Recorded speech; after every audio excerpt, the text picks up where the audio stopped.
Good morning, this is Vivekananda, department computer science. Online classes में आप सबों का स्वागत है।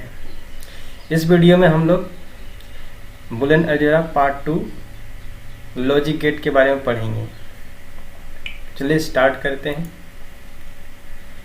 इस वीडियो देखने के पहले सबसे पहले आप पीछे का वीडियो जरूर देखें ताकि आपको अधिक से अधिक समझ में आए। जैसे हम लोग पिछले क्लास में इंट्रोडक्शन ऑफ बुलियन अलजेब्रा के बारे में पढ़े थे और आज हम लोग लॉजिक गेट के बारे में पढ़ेंगे। तो चलिए हम लोग देखते हैं कि लॉजिक गेट क्या होता है। Logic gate are basic building blocks of any digital system. Digital system का ये बेसिक बिल्डिंग ब्लॉक्स होता है। आप जानते होंगे कि डिजिटल सिस्टम किसे कहते हैं। डिजिटल सिस्टम ऐसा सिस्टम जिसमें बाइनरी लैंग्वेज का प्रयोग किया होता है उसको हम लोग डिजिटल सिस्टम कहते हैं। बाइनरी लैंग्वेज का मतलब मशीन लैंग्वेज जिसमें 0-1 का प्रयोग किया हुआ होता है, उस तरह के सिस्टम को हम लोग डिजिटल सिस्टम कहते हैं, यानी 0 और 1। यानी कि ऐसा मशीन जिसमें 0-1 का प्रयोग होता है उसको हम लोग डिजिटल सिस्टम बोलते हैं। और डिजिटल सिस्टम का जो बेसिक बिल्डिंग जो है वो लॉजिक गेट होता है, यानी कि लॉजिक गेट से ही हम लोग डिजिटल सिस्टम बना सकते हैं। Digital system are said to be constructed by using logic gate. हम लोग बोल सकते हैं कि लॉजिक गेट का प्रयोग कर हम लोग है ना निर्माण करते हैं, कंस्ट्रक्ट करते हैं। किसको? डिजिटल सिस्टम को। It is electronic digital circuit. ये बात ध्यान रखिए कि ये क्या होता है, एक डिजिटल सर्किट होता है। इलेक्ट्रिक से चलने वाला ये सर्किट होता है। अब ये सर्किट किसे कहते हैं तो हम लोग देखते हैं सर्किट किसे कहते हैं। ये आप देख रहे हैं, ये जो आप देख रहे हैं पूरा सर्किट ये डिजिटल सर्किट कहलाता है ना। जैसे आप कंप्यूटर के अंदर यदि आप कंप्यूटर को ओपन करते हैं तो उसके अंदर में जो पार्ट्स वगैरह होता है इस तरह का दिखता है। सिर्फ कंप्यूटर का ही नहीं, डिजिटल सर्किट हर एक डिवाइसेस में होता है जो डिजिटल होता है। तो इस तरह का सर्किट को हम लोग डिजिटल सर्किट बोलते हैं, जैसे आप देख पा रहे हैं। तो चलिए हम लोग फिर से आते हैं सिलेबस में, जहाँ पे हम लोग पढ़े थे कि इलेक्ट्रॉनिक सर्किट क्या होता है, समझ गए होंगे आप। तो यह एक इलेक्ट्रॉनिक सर्किट है और हम ये बता दें कि इलेक्ट्रॉनिक सर्किट को बनाने की लॉजिक गेट को हम लोग इस्तेमाल करते हैं। That have at least 1 input and 1 output signal. ये बात बहुत इम्पोर्टेंट है, इस बात को आप जरूर ध्यान दीजिए कि इसमें जो है कम से कम 1 इनपुट एंड 1 आउटपुट होता है। ये बात आपको ध्यान देना है। आपको ये मान लीजिए कि ये एक लॉजिक गेट है। लॉजिक गेट नॉट गेट, है ना। गेट क्या होता है तो आप जैसे जानते हैं रूम का गेट होता है, घर का गेट। तो यहाँ पे जो गेट है ये लॉजिक गेट है। ये बहुत डिफरेंट है सिंपल गेट से। रूम के गेट से बहुत ही सिंपल है। रूम के गेट में सिर्फ गेट होता है, लॉजिक नहीं होता है। लॉजिक शब्द का प्रयोग नहीं होता है। यानी कि लॉजिक जिस शब्द का प्रयोग जिसमें हो जाता है, इसका मतलब हो गया कि उसमें 0 और 1 का काम होता है। बात समझ में आ गया होगा कि लॉजिक का मतलब हो गया 0 और 1। तो यहाँ पे जो इनपुट होगा, एक बात हम बताते हैं आपको, हम यहाँ पे जो इनपुट होगा, यहाँ पे इस तरह का हम लोग इनपुट ले सकते हैं और यहाँ पे हम लोग आउटपुट ले सकते हैं। तो यहाँ पे जो बताया गया है at least 1 input and 1 output signal. इसमें जो हम लोग इनपुट का सिंबल दिए हैं, एक दिए हैं, तो कम से कम एक। हम लोग यहाँ पे चाहे 2 भी ले सकते हैं, 3 भी ले सकते हैं, 4 भी ले सकते हैं, 5 भी ले सकते हैं, अकॉर्डिंग एज योर चॉइस, है ना। कि अपने चॉइस के अनुसार, मतलब रिक्वायरमेंट के अनुसार जो होगा आप यहाँ पे ले सकते हैं कि कौन सा सर्किट बना रहे हैं, किस काम के लिए सर्किट बना रहे हैं, उसमें क्या क्या रिक्वायरमेंट है, क्या इनपुट करना है, उसका क्या रिजल्ट आएगा, उस हिसाब से आप यहाँ पे ले सकते हैं। बट कम से कम एक तो लेना ही है और कम से कम एक आउटपुट लेना है। इसका मीनिंग ये बता रहा है। है ना। इसको हम लोग इनपुट सिग्नल बोल रहे हैं, इसको हम लोग एक आउटपुट सिग्नल बोल रहे हैं। तो यहाँ पे 2 लिए इनपुट, एक आउटपुट। आउटपुट में भी 2 हो सकता है, 3 हो सकता है, 4 हो सकता है। इनपुट में भी 2 हो सकता है, 3 हो सकता है, 4 हो सकता है, अकॉर्डिंग टू योर चॉइस। अब यहाँ पे देखिए ये जो बात आ रहा है कि इनपुट का क्या इनपुट करेंगे। सिंपल गेट में हम लोग इनपुट करते हैं, लेकिन यहाँ पे लॉजिक गेट है, इसीलिए इसमें या तो 0 इनपुट कर सकता है या तो 1 इनपुट कर सकता है, दोनों में से कोई एक एट अ टाइम। जब इनपुट करेगा तो यहाँ पे है ना 0 इनपुट करेगा तो 0 आएगा, 1 इनपुट करेगा तो 1 आएगा, है कि नहीं। इस गेट से जो भी इनपुट करेगा, मान लेते इसमें 1 इनपुट किया तो 1 आएगा, इसमें 0 इनपुट किया तो 0 आ गया। अब यहाँ पे देखना है इसके अंदर कुछ ना कुछ ऑपरेट होता है। क्या होता है? ऑपरेट होता है। क्या ऑपरेट होता है अब आपको हम बताते हैं क्या ऑपरेट होता है। लॉजिक गेट है ना, logic gates use the Boolean operators. Logic gate जो है बुलियन ऑपरेटर का इस्तेमाल करके इसको ऑपरेट करता है। ऑपरेट मतलब क्या होना, जोड़ना, गुना करना, भाग करना, घटाव करना, है ना, ये ऑपरेट होता है। तो ये जो ऑपरेट का होता है वो बुलियन ऑपरेटर का मदद से वो ऑपरेट करता है। बुलियन ऑपरेटर जो होता है सिंपली बाइनरी ऑपरेटर की तरह होता है। याद रखेंगे बुलियन ऑपरेटर में 3 होता है। पहला नॉट गेट, और गेट और एंड गेट। ये 3 जो है वो बुलियन ऑपरेटर है, इसी के मदद से ये ऑपरेट करता है ना। ये तीनों ऑपरेटर क्या होता है हम आगे पढ़ेंगे, फिलहाल अभी थोड़ा बहुत देखेंगे। इस गेट में यदि हम और ऑपरेटर का प्रयोग करेंगे तो और ऑपरेटर जो है वो क्या करता है, तो ये दोनों को ऐड कर देता है, यानी कि ये दोनों को प्लस कर देता है। ठीक है, तो दोनों का एडिशन कितना हो गया 1, जैसे आप देख पा रहे हैं। तो इसका ऑपरेट करने का कुछ ना कुछ रूल्स वगैरह है, ये रूल्स हम लोग आगे पढ़ेंगे कि क्या रूल्स है एडिशन का, सब्ट्रैक्शन का, मल्टीप्लिकेशन का, डिवीजन का, ये सब रूल्स हम लोग देखेंगे। तो हम लोग यहाँ पे क्या देख रहे हैं कि ऑपरेट कैसे होता है ना। तो किसके मदद से ऑपरेट होता है, ऑपरेटर की मदद से ऑपरेट होता है, और उसको रिजल्ट आपको यहाँ पे आउटपुट में मिलता है। तो आगे हम लोग देखते हैं गेट हैव नो मेमोरी। अब आपको ये बात बता दें कि ये जो ऑपरेट होने के बाद जो रिजल्ट आता है इसमें सेव नहीं होता है।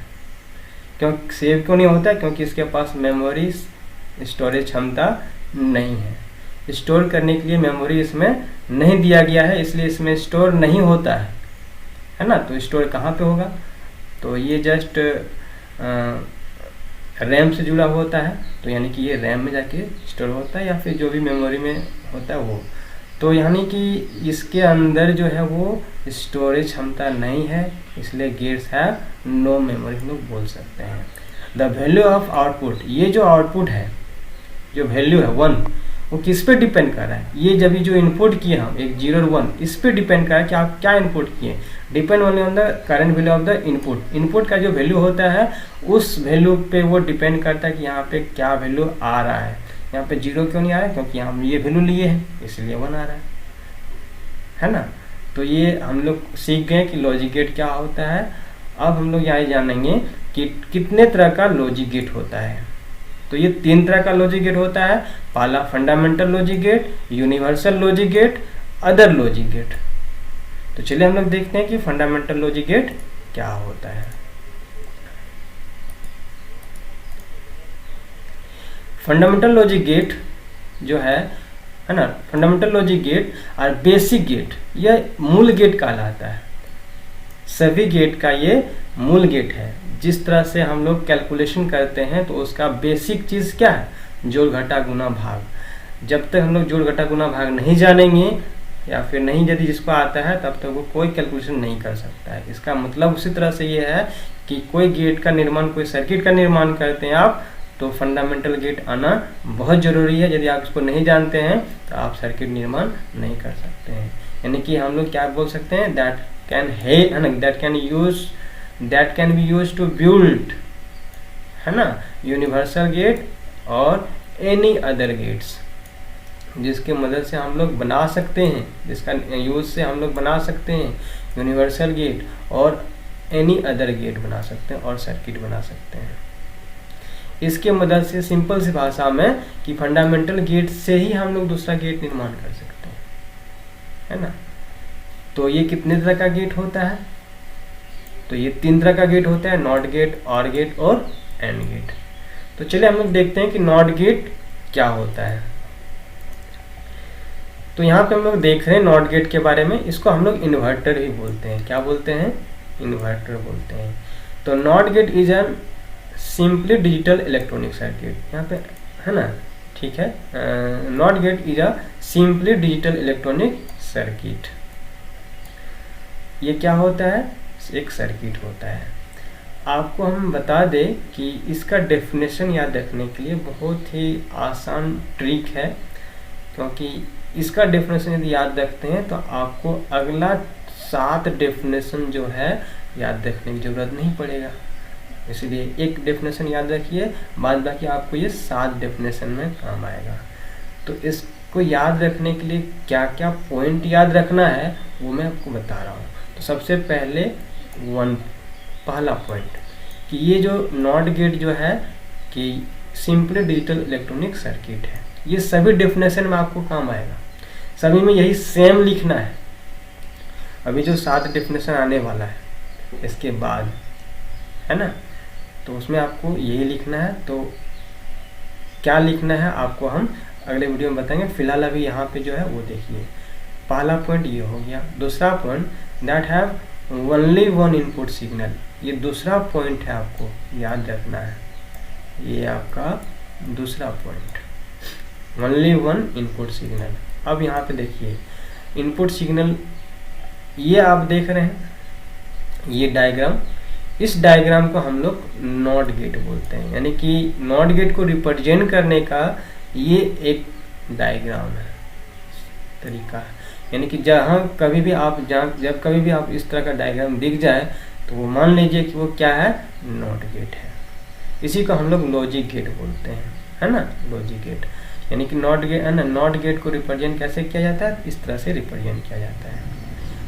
अब ये देखिए कि इसमें कितना इनपुट होता है ये सीखना है, और कितना आउटपुट होता है ये जानना है। जितना भी गेट हम लोग पढ़ेंगे सब में ये बात याद रखना है कि कितना इनपुट होता है, कितना आउटपुट होता है। तो नॉट गेट में याद रखना है कि only one input and only one output. इससे ज़्यादा नहीं हो सकता है, ना ही कम तो सवाल ही नहीं है, तो ज़्यादा भी नहीं हो सकता है कि इसमें यदि 2 इनपुट लेना चाहे संभव नहीं है, 2 आउटपुट आए संभव नहीं है। तो एक ही इनपुट एक ही आउटपुट, यहाँ पे जो लिखा हुआ है ना, ओनली है one input signal and produce two, यानी कि ये प्रोड्यूस ऑपरेट होने के बाद जो प्रोड्यूस होता है ओनली वन आउटपुट सिग्नल, एक ही सिग्नल आउटपुट आता है ना। यहाँ तक तो हम लोग सीख गए। आगे सीखना है ना। नेक्स्ट पॉइंट होगा आपका तीसरा पॉइंट, द आउटपुट सिग्नल, मतलब ये वाला पार्ट, इसका जो वैल्यू है ना, आउटपुट सिग्नल का जो वैल्यू होगा वो ऑलवेज रिवर्स होगा, है ना, always reverse of the input signal. मतलब बता रहा है कि इस सेक्शन, आउटपुट सेक्शन का जो रिजल्ट होगा, जो वैल्यू होगा, वो इसका अपोजिट होगा। अब ये बात समझना है आपको कि अपोजिट क्या होगा, किस चीज़ का अपोजिट होगा। तो आपको ये जानना है कि इनपुट में हम क्या कर सकते हैं। देखिए आपको हम पिछले अभी जस्ट आपको बताया हम कि इसमें हम एक सिग्नल है 0 या तो 1 ले सकते हैं, है कि नहीं, 0 या तो 1 ले सकते हैं। यदि हम इसमें 0 लेते हैं तो इसका उल्टा आएगा, मतलब 0 और 1 का ही सवाल है, तो इसका उल्टा क्या होगा? 1 होगा, है ना। यदि 1 लेते हैं तो इसका क्या होगा? 0 होगा। यही आपको जानना है, यही बता रहा है आपको कि यहाँ पे जो आउटपुट सिग्नल जो होगा वो क्या होगा? इनपुट का उल्टा होगा। मतलब 0 लेंगे तो 1 होगा, 1 लेंगे 0 होगा, क्योंकि इस एक तार में 2 ही सिग्नल प्रवेश कर सकता है। तो 2 प्रवेश कौन कौन कर सकता है? या तो 0 करेगा या तो 1, इसके अलावा तीसरा कोई प्रवेश नहीं कर सकता है, ना 2 ना 3 ना 4 ना 5, कुछ नहीं। तो आपके पास 2 ही संभावना है 0 और 1 प्रवेश कराने के लिए। यदि आप प्रवेश 0 को कराते हैं तो आउटपुट में क्या आएगा? 1 आएगा। यदि 1 प्रवेश कराते हैं तो आउटपुट में क्या आएगा, 0 आएगा। इस चीज़ को हम एक डायग्राम की मदद से देखते हैं कि डायग्राम में क्या है। देखिए एक डायग्राम बता दिया आपको, मतलब एक टेबल बना दिए। अब टेबल में आपको जो इनपुट सेक्शन जो दिख रहा था, इनपुट और आउटपुट, ये अभी हम आपको बता रहे क्या है। तो इनपुट सेक्शन में पहले हम 0 लिए, तो आउटपुट में बताइए क्या होगा, 1 होगा, क्योंकि इसका उल्टा आ रहा है। अब यदि आप इसमें 1 लेते हैं तो आपको बताना है इसमें क्या आएगा, तो 0 आएगा, क्योंकि इसका उल्टा आता है। तो ये आपका एक टेबल हो गया, और इस तरह का टेबल को हम लोग ट्रुथ टेबल बोलते हैं, है कि नहीं। अब ट्रुथ टेबल क्या होता है, अगले वीडियो में हम लोग इसको डिटेल में पढ़ेंगे, ट्रुथ टेबल क्या होता है। फिलहाल अभी हम लोग इसको पहले सीखेंगे। इनपुट में हम यहाँ पे x लिए, x क्या है, आउटपुट में x पे बार है, ये क्या है। तो हम लोग अभी देखिए पीछे में क्या है। देखिए यहाँ पे ये जो इनपुट का तार है, इनपुट का तार जो वेरिएबल को इनपुट कर रहे हैं, इसको x मान लिए, है ना। और ये जो आउटपुट है, इसको हम लोग आउटपुट को रिप्रेजेंट करने का एक तरीका याद रखेंगे कि नॉट गेट के जो आउटपुट सेक्शन का हो तो उसको कैसे रिप्रेजेंट करते हैं, उसको x पे डैश से रिप्रेजेंट करते हैं या x पे बार, इस तरह से। ये दो चीज रिप्रेजेंट करने का एक तरीका है कि नहीं। यानी कि यदि हम x इनपुट करते हैं तो आउटपुट में क्या होगा, x डैश, या नहीं तो x पे बार। यानी कि ये इस चीज को याद रखना है, रिप्रेजेंट कैसे करते हैं आउटपुट को, है ना। ये हम एक वेरिएबल ले लिए हैं, और ये क्या कहलाएगा, बूलियन वेरिएबल।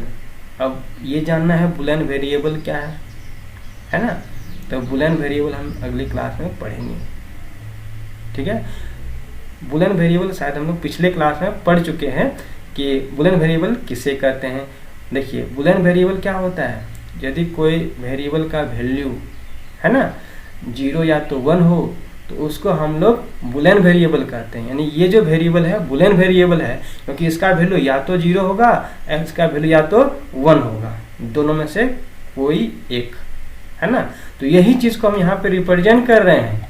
क्या रिप्रेजेंट कर रहे हैं, यानी इन x का वैल्यू या तो 0 होगा, x का वैल्यू या तो 1 होगा। यदि x है ना, तो x डैश का वैल्यू क्या होगा, है ना, x का वैल्यू 0 तो x डैश का वैल्यू 1, x का वैल्यू 1 तो x डैश का वैल्यू 0। इस चीज को हम लोग रिप्रेजेंट किए, और इस चीज का नाम क्या देंगे, हम ट्रुथ टेबल देंगे। अभी जस्ट बताया ट्रुथ टेबल को हम लोग अगले क्लास में पढ़ेंगे। आज तक ना, आज इतना ही, इससे आगे हम लोग अगले वीडियो में पढ़ेंगे। बहुत सारे स्टूडेंट मैसेज कर रहे हैं कि वीडियो कब आएगा, तो वीडियो पाने के लिए आप चैनल को सब्सक्राइब कर लें ताकि आपको नोटिफिकेशन मिलता रहे।